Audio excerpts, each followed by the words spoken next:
Traoré. Monsieur Traoré. Camarade président Vladimir Poutine, camarade président chef d'État africain, camarade chef de délégation, bonjour. C'est un honneur pour moi ce matin donc de prendre la parole ici et de vous passer donc le salut fraternel du peuple du pays des hommes intègres. C'est aussi le lieu pour moi, avant tout propos, de rendre grâce à Dieu Tout-Puissant qui nous a permis de nous réunir ici ce matin en bonne santé pour parler de l'avenir et du bien-être donc de nos peuples. Je m'en vais m'excuser auprès des anciens que je pourrais vexer dans mes propos à venir. Africanité oblige, les droits d'aînesse, je me dois de m'excuser. Camarades, j'ai quelques questions donc de ma génération, mille et une questions qu'on se pose. Mais nous n'avons pas de réponse. Et il se trouve qu'ici, nous pouvons laver donc notre linge sale parce qu'on se sent en famille.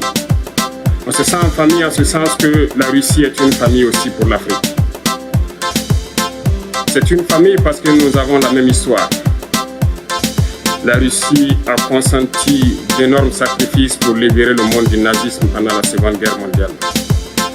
Les peuples africains, nos grands-pères, ont été déportés de force aussi pour aider l'Europe à se débarrasser du nazisme. Nous partageons la même histoire en ce sens que nous sommes les peuples oubliés du monde. Qu'ils soient dans les livres d'histoire, dans les documentaires ou films, on tend donc à balayer le rôle prépondérant qu'a joué la Russie et de l'Afrique dans cette lutte contre le nazisme. Nous sommes ensemble parce que actuellement nous sommes là pour parler de l'avenir de nos peuples, de ce qui va advenir demain, de ce monde libre auquel nous aspirons, de ce monde sans ingérence dans nos affaires internes. Nous avons les mêmes perspectives et je souhaite que ce sommet soit l'occasion donc de pouvoir tisser de très bonnes relations en vue d'un meilleur avenir de nos peuples. Les questions que mes générations se posent sont les suivantes, si je peux me résumer, c'est de ne pas comprendre comment l'Afrique, avec tant de richesses sur notre sol, avec une nature généreuse, de l'eau, du soleil en abondance, l'Afrique est aujourd'hui le continent le plus pauvre. L'Afrique est un continent affamé. Et comment se fait-il que les chefs d'État traversent donc le monde à mendier? Voici des questions que nous nous posons et que nous n'avons pas de réponse jusque-là. Nous avons l'occasion de tisser de nouvelles relations. Et j'espère que ces relations puissent être les meilleures pour donner un meilleur avenir à nos peuples.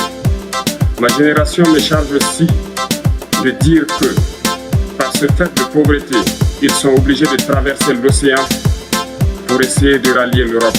Ils meurent dans l'océan. Mais que prochainement, ils n'iront pas traverser parce qu'ils viendront devant nos palais pour chercher leur pitance quotidienne. Pour ce qui concerne le Burkina Faso, aujourd'hui nous sommes confrontés depuis plus de 8 ans à la forme de manifestation la plus barbare, la plus violente du néocolonialisme, de l'impérialisme. L'esclavage qu'on tend encore à nous imposer. Nos dévanciers nous ont bien appris une chose. L'esclave qui n'est pas capable d'assumer sa révolte ne mérite pas que l'on s'apitoie sur son sort.